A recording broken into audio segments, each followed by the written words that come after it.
The amount of disrespect that Jay Jay Okocha has received in these past few days is unbelievable. You know, the amount of hate and disrespect, the disregard for him, it is unbelievable.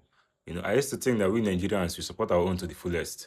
You know, the way we love Osimhen, the way we talk about our legends. You know, the few kind of one part, the Okochas. You know, but what I saw within these past few days is unbelievable. You know, I saw a podcast the other day.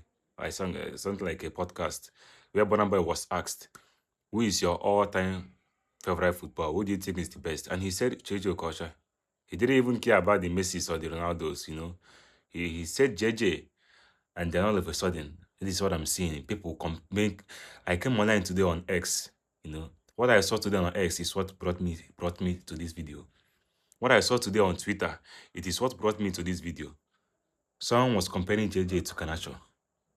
Someone was comparing JJ to Oshola, a female. How can you be comparing a man and a woman in football? You know, why should you be comparing JJ Okocha and Oshola? Does it even make sense? First of all, JJ Okocha is not an attacker. You know, let's not talk about JJ. He's not an attacker. Like he's not a winger or a number 9. He's a midfielder. You know, so stop comparing him to wingers that are meant to have more goals than him. Secondly, when he played football, it wasn't all about the stats, you know, packing numbers or doing all sorts of things. You know, they played football the way it was played then. So if you are expecting him to, if you are rating him with the goals, you know, you have to compare him to people that he played with, not this current generation. You know, just like comparing Haaland and R9, it doesn't make sense. You understand? So you guys, I don't even care. I'm not in for the, JJ Okocha slander. To me, it doesn't make sense. It is very, very disrespectful. You know, he has the right to say whatever thing he wants to say. You know, I know you guys are angry because he said that he's like Haaland. Maybe it's a mistake.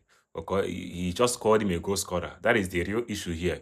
He called Ronaldo just a goal scorer, which is false. Young Ronaldo was doing things on the pitch. You know, he was doing tricky things. You know, but it is too much. You know, for you guys to come out and disrespect him. Like, it's just as if the whole Messi hate since the World Cup, the whole Messi banter since the World Cup was just shifted to JJ Okocha because of, within 2 minutes of what you're saying on because of this podcast. It doesn't make sense.